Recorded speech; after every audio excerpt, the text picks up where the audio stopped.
For decades, military strategy was kind of simple, right? Find the enemy's command center, take it out, and the whole thing just collapses. But what if war doesn't work like that anymore? Today, we're diving into a massive shift in military thinking, something called Mosaic War. So let's get right into it. This is the one question that has been keeping military planners up at night in both Washington and Tehran. It's the question that basically forced everyone to tear up the old playbook and write a completely new one. Because honestly, the answer to this could decide who wins the next big conflict. So, for the longest time, armies were built on this model, the classic hub and spoke. You've got a central headquarters, the brain, the hub, making all the decisions. And the orders flow out to the units in the field, the spokes. But this design has a huge, fatal flaw.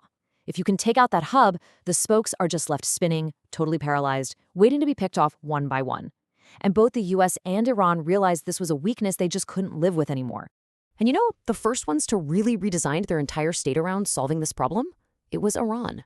And their motivation wasn't some abstract theory. It came from watching a neighbor's regime get completely dismantled with terrifying speed. It all kicked off in 2003. Iranian strategists were glued to their screens, watching the US invasion of Iraq basically cut the head off Saddam Hussein's government. And what happened? The Iraqi army, with no one giving orders, just dissolved. So by 2005, some top thinkers in Iran's Revolutionary Guard Corps, guys like Jafari and Ahmadiyyan, they came up with an answer: Mosaic Defense. The whole idea was to build an army that could survive losing its own head. And by 2008, they weren't just talking about it, they were actually doing it.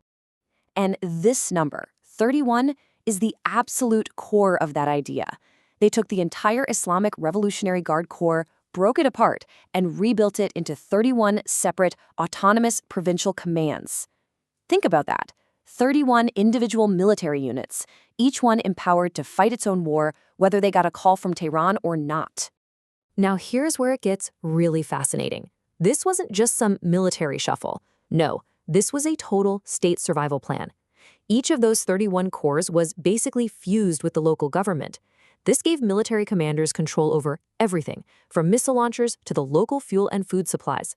The goal was crystal clear: make every single province its own little fortress that could keep on fighting no matter what was happening in the capital. Okay, so at the same time, the United States was working on its own version of Mosaic War, but they were coming at it from a totally different angle. For the US, the problem wasn't just about survival. It was about staying deadly in an age of really advanced, really dangerous new threats. You see, the US military had spent decades and fortunes building what they call exquisite platforms. We're talking about things like the F-35 fighter jet or a massive aircraft carrier. I mean, they're technological marvels for sure, but they are also multi-billion-dollar targets. Losing just one of them would be a strategic catastrophe. The Pentagon realized it just couldn't keep putting all its eggs in a few very, very expensive and very vulnerable baskets. And this chart just lays out the shift perfectly. Under Dr. Timothy Grayson over at DARPA, the whole idea flipped. Instead of big, expensive assets, the focus became cheap, scattered, and even disposable, or attributable ones. Forget about a rigid jigsaw puzzle military where every piece has only one place to fit. They started thinking about a dynamic collection of mosaic tiles you could assemble and reassemble on the fly to create this fluid kill web. And the point of all this? To make decisions at machine speeds, not the slow pace of human staff meetings.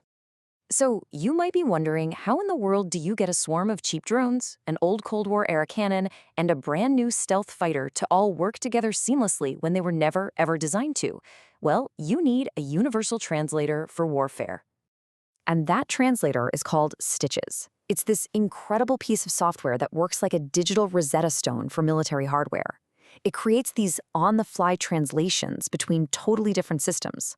So with Stitches, a little Army quadcopter can spot a target for a huge Navy missile, or a Marine on the ground can guide an Air Force bomber. It's literally the technological glue that holds this whole American mosaic concept together.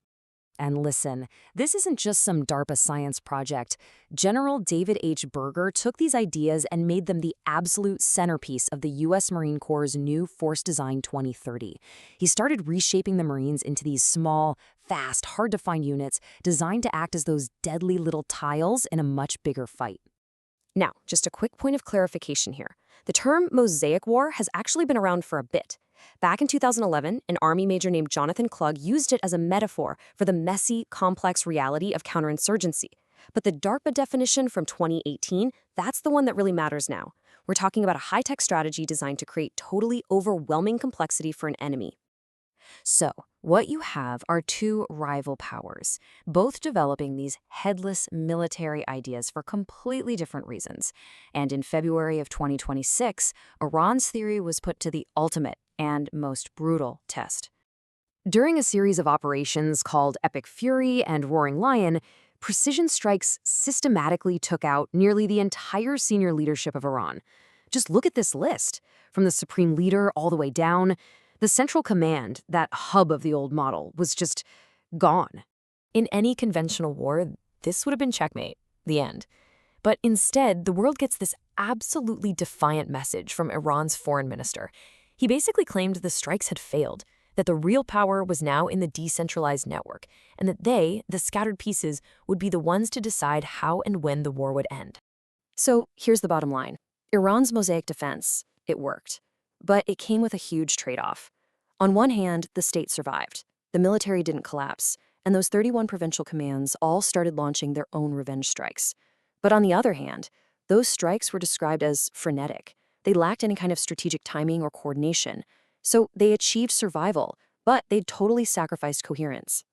And this brings us to the really dangerous implication of this new kind of warfare. When both sides start embracing this logic of decentralization, well, you don't just get a new type of war. You get a type of conflict that might be almost impossible to stop. So you've got these two sides, right? The US is using complexity as an offensive weapon, a high-tech swarm designed to paralyze the enemy's brain. And then you have Iran using complexity as a defensive shield, a decentralized body designed to keep fighting long after its brain has been destroyed. Two different philosophies, but they share the same terrifying logic. And here are the dangers that come with both of these ideas. With the US model, you have AI and machines making decisions at speeds that could escalate a crisis before a diplomat can even get on the phone. But the Iranian model creates what experts call the exit problem. It creates a headless army that only knows one thing: keep fighting. There's no central authority left to negotiate a peace deal or even accept a ceasefire. Which leaves us all with this final, frankly chilling question. As we step further into this new age of decentralized, unstoppable Mosaic warfare, we figured out how to create military bodies that can't be killed. But in the process, did we also remove the one thing you need to actually end a war?